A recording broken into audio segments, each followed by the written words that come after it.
Keluaran 8, tulah kedua, Katak. Berfirmanlah Tuhan kepada Musa, "Pergilah menghadap Firaun dan katakan kepadanya, beginilah firman Tuhan, biarkanlah umatku pergi supaya mereka beribadah kepadaku.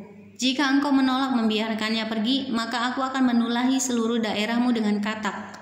Katak-katak akan mengeriap dalam sungai Nil, lalu naik dan masuk ke dalam istanamu dan kamar tidurmu, ia sampai ke dalam tempat tidurmu, ke dalam rumah pegawai-pegawaimu dan rakyatmu, bahkan ke dalam pembakaran rotimu serta ke dalam tempat adonanmu. Katak-katak itu akan naik memanjati engkau, memanjati rakyatmu dan segala pegawaimu." Berfirmanlah Tuhan kepada Musa, "Katakanlah kepada Harun, ulurkanlah tanganmu dengan tongkatmu ke atas sungai, ke atas solokan dan ke atas kolam, dan buatlah katak-katak bermunculan meliputi tanah Mesir." Lalu Harun mengulurkan tangannya ke atas segala air di Mesir, maka bermunculanlah katak-katak lalu menutupi tanah Mesir. Tetapi para ahli itu pun membuat yang demikian juga dengan ilmu-ilmu mantra mereka, sehingga mereka membuat katak-katak bermunculan meliputi tanah Mesir. Kemudian Firaun memanggil Musa dan Harun serta berkata, "Berdoalah kepada Tuhan supaya dijauhkannya katak-katak itu daripadaku dan daripada rakyatku, maka aku akan membiarkan bangsa itu pergi, supaya mereka mempersembahkan korban kepada Tuhan." Kata Musa kepada Firaun, "Silahkanlah Tuanku katakan kepadaku bila aku akan berdoa untukmu, untuk pegawaimu dan rakyatmu, supaya katak-katak itu dilenyapkan daripadamu dan dari rumah-rumahmu, dan hanya tinggal di sungai Nil saja." Katanya, "Besok."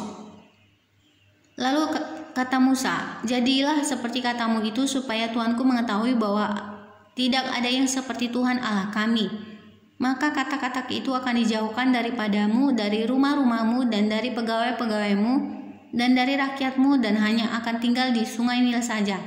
Lalu Musa dan Harun keluar meninggalkan Firaun, dan Musa berseru kepada Tuhan karena katak-katak yang didatangkannya kepada Firaun. Dan Tuhan melakukan seperti yang dikatakan Musa, sehingga katak-katak itu mati lenyap dari rumah, dari halaman dan dari ladang.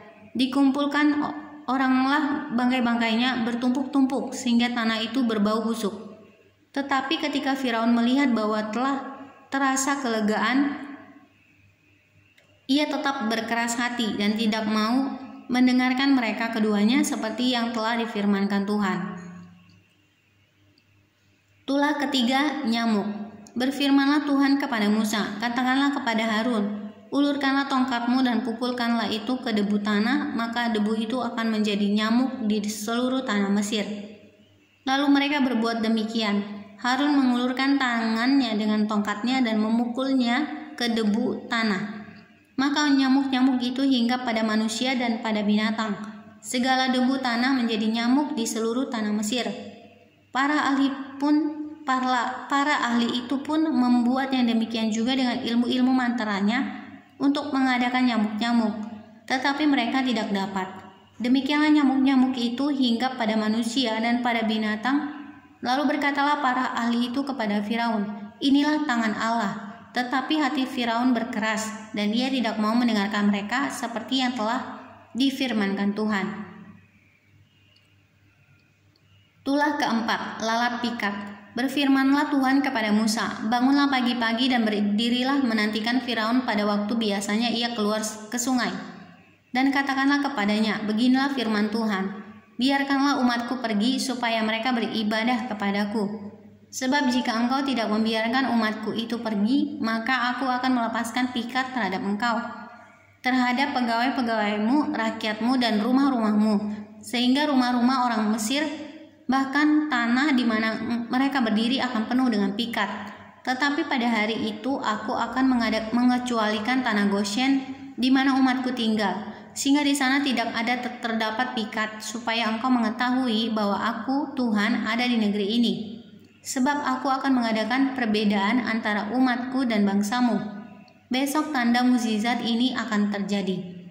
Tuhan berbuat demikian, maka datanglah banyak-banyak pikat ke dalam istana Firaun dan ke dalam rumah pegawai-pegawainya dan ke seluruh tanah Mesir. Negeri itu menderita karena pikat itu. Lalu Firaun memanggil Musa dan Harun serta berkata, "Pergilah, persembahkanlah korban kepada Allahmu di negeri ini." Tetapi Musa berkata, "Tidak mungkin kami berbuat demikian, sebab korban yang akan kami persembahkan kepada Tuhan Allah kami adalah kekejian bagi orang Mesir.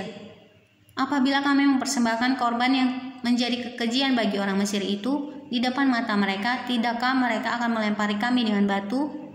Kami harus pergi ke padang gurun 3 hari perjalanan jauhnya untuk mempersembahkan korban kepada Tuhan Allah kami, seperti yang difirmankannya kepada kami."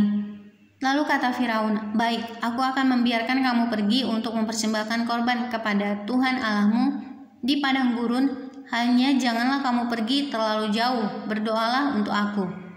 Lalu kata Musa, "Sekarang aku keluar meninggalkan Tuanku dan akan berdoa kepada Tuhan, maka pikat itu akan dijauhkan besok dari Firaun, dari pegawai-pegawainya dan rakyatnya. Hanya janganlah Firaun berlaku curang lagi dengan tidak membiarkan bangsa itu pergi untuk mempersembahkan korban kepada Tuhan." Sesudah itu keluarlah Musa meninggalkan Firaun, lalu berdoa kepada Tuhan. Dan Tuhan membuat seperti yang dikatakan Musa. Pikat itu dijauhkannya dari Firaun, dari pegawai-pegawainya, dari rakyatnya. Seekor pun tidak ada yang tinggal. Tetapi sekali ini pun Firaun tetap berkeras hati, ia tidak membiarkan bangsa itu pergi.